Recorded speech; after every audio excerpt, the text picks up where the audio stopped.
اوس چې زه بل موبایل آن کړم نو بس انټرنیټ بیا د تینو لکه یې شړونګا بابا سار وهي. موضوع مو د افغان ولس د خپل بېشمېره قربانیو په بدل کې اسلامي نظام غواړي.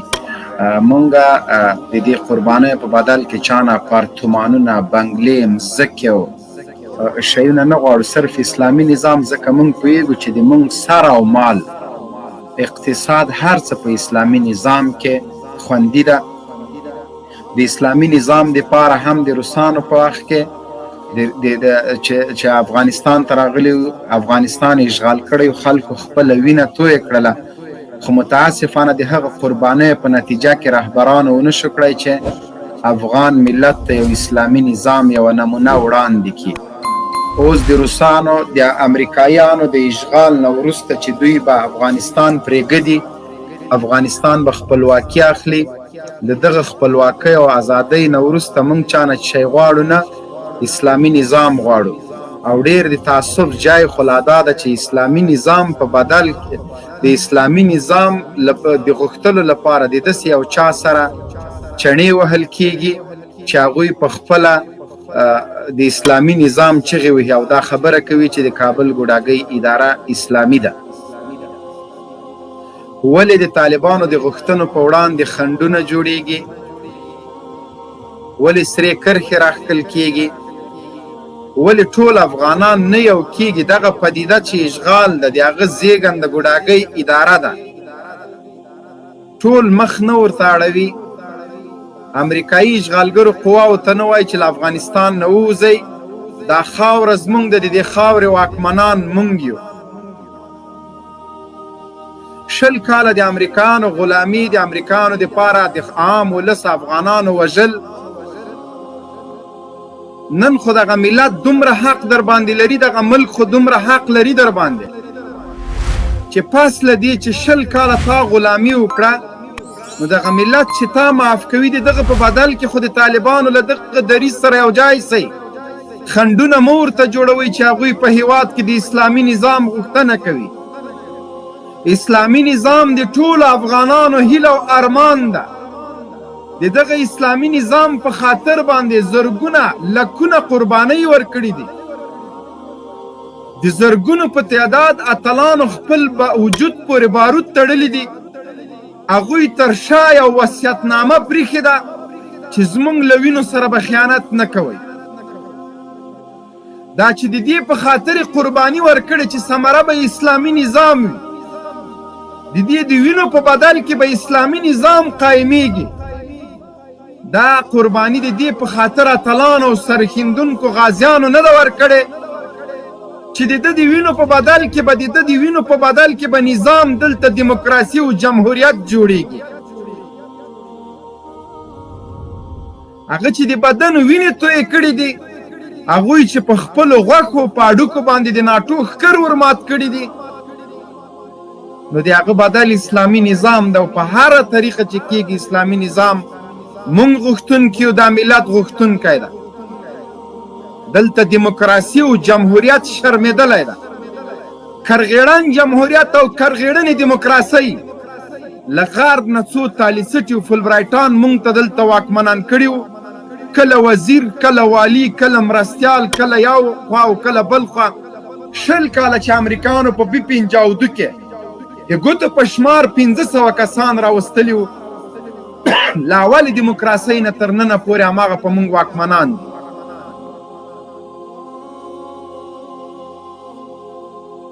ټول نظام هم دوی په خپل کنټرول کې نیولی دی. طالبان لا راغلي نه دي، حکومت لا طالب ته سپارل شوی نه ده. دوی اوس وایي چې هله دیموکراتانو ته او هله پلانکي ته او هله بلستانکي ته حکومت ولې نه ورکوئ؟ نو چې طالب خو راشي بیا ته ترې حکومت وغواړه. اوس نه خپل تصویر په تیارو هغه وحشتونه دي چې کړي تا ته ښکاري. اوس هم دغه ملت ډېر زړور ملت ده، ډېر زړه سوانده ملت ده. تر تا یې غټ غټ خاینان بخلي دي، اوس هم تا بخي. خو د اسلامي نظام په وړاندې ولې خنډ جوړېږي؟ ولې له غرب نه څو کاسپاکان او فلبرایټان راغلي دي؟ دا 20 کاله د جمهوریت چغې ولې جمهوریت ما ته څه راکړي؟ جمهوریت خو له افغانانو نه کور بچي عزت هر څه اخیستي دي. دیموکراسي خو زمونږ د خویندو نه لوپټې واخیستلې. دیموکراسي خو خلکو نه عزت واخیسته. دیموکراسي خو دلته د بمونو مور راوړې. دیموکراسي خو دلته 20 کاله مونږ وژلي یو. دیموکراسي خو دلته علما د زندان د تورو تنبو شاته اچولي. دیموکراسي خو هغه خلک ځپلي دي چې چا خپل حق غوښته، چا خپل ازادي غوښتله. همدغه دیموکراتانو چې له غرب نه رانازل شول، تر پرونه پورې په غرب کې چا برګر خرڅوه، چا کاسې مینځلې. د دغه دیموکراسۍ له برکته راغلل هغه څوک چې موږ ته دین ښوده، مدرسې پې آبادې وې، هغه د زندان د تورو تنبو شاته واچول، یا د خپل د مور او د بچیو په مخ کې په ډېر وحشت، په ډېر بربریت، په ډېر ظلم او جنایت په شهادت ورسول. دلته دیموکراسي اصل دا ده چې د بیان ازادي به وي. تاسو به په 20 کالو کې د دغه دیموکراتانو د بیان ازادي لیدلې وي. تاسو به په ګردیو میزونو کې دا 20 کاله د دوی جنایتونه لیدلې وي چې هغه څوک یې نشوی زغملی چې په کابل کې له ګیرې سره اوسېده، د یو چا یو تلویزیون بحث ته به راغی، ګردي میز ته هغه ته به د تروریست، د وحشتګر او د جنایتګر خطاب کېده، در حالې کې چې هغه به له یو قلم سره هلته ناست و. دا به یې هم نه ویل چې زه طالب یم، دا به یې هم نه ویل چې زه له طالب نه دفاع کوم. دې دیموکراتانو په شهادت ونه رسول. دغه د غرب لنډغرو چې ښه بېلګه وحید مژده و، د ده په شان لسګونه نور هغه څوک و چې صرف په دې جرم باندې چې هغه د امریکایانو اشغال ته اشغال ویلې په شهادت یې ورسول. دا ودې تاسو د بیان ازادي. کومه ورځ تاسو په تلویزیونو بحثو کې لیدلی دي چې د طالبانو ویان ذبیح الله مجاهد یا قاری یوسف احمدي له نن نه 2 کاله مخکې دوی راوستي وي، په خپلو تلویزیونو کې هغه سره مرکې کړي وي، له هغه نه من حیث د جانب مقابل پوښتنه کړې وي چې ته د طالبانو ویان دی. دغه پیښه، دغه ارزیابي حکومت د کابل ګوډاګۍ اداره داسې تحلیل کوي. تاسو څه وایئ؟ دا چې نن مجاهد صاحب تلویزیونونو سره، رسنیو سره ذبیح الله مجاهد صاحب راځي، یا قاری یوسف احمدي صاحب راځي، یا په قطر کې د طالبانو ویان رسنیو سره راڅرګندېږي، دا ازادي طالبانو په زور اخیستې ده. دا ازادي دیموکراسي او جمهوریت نه ده ورکړی.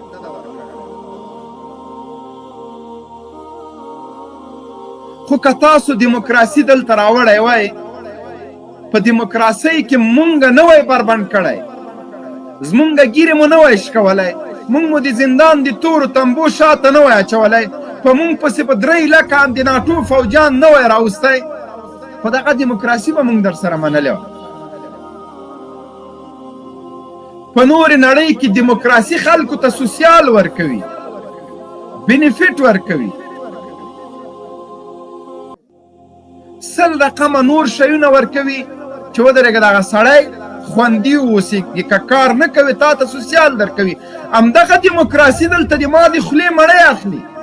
هماغه دیموکراسي چې هلته خلکو ته سوسیال ورکوي دلته ما وژني. همدغه دیموکراسي چې هلته خلکو ته اپارتمانونه ورکوي د کونسل په نامه، بغیر له دې چې کرایه ترې واخلي، ښه کورونه ورکوي، دلته د ما جونګړه ورانوي. دا څومره لوی تضاد، دا څومره کرغېړنه دیموکراسي. دیموکراسي او جمهوریت نوم دا خلک څنګه په خولې اخلي. همدغه دیموکراتانو، همدغه د جمهوریت لنډغرانو خپل د اردو د عسکرو میندې او ښځې لوټ کړلې، د هغوی عزتونه یې لوټ کړل. په کومه خوله تاسو د دیموکراسۍ نه دفاع کوئ؟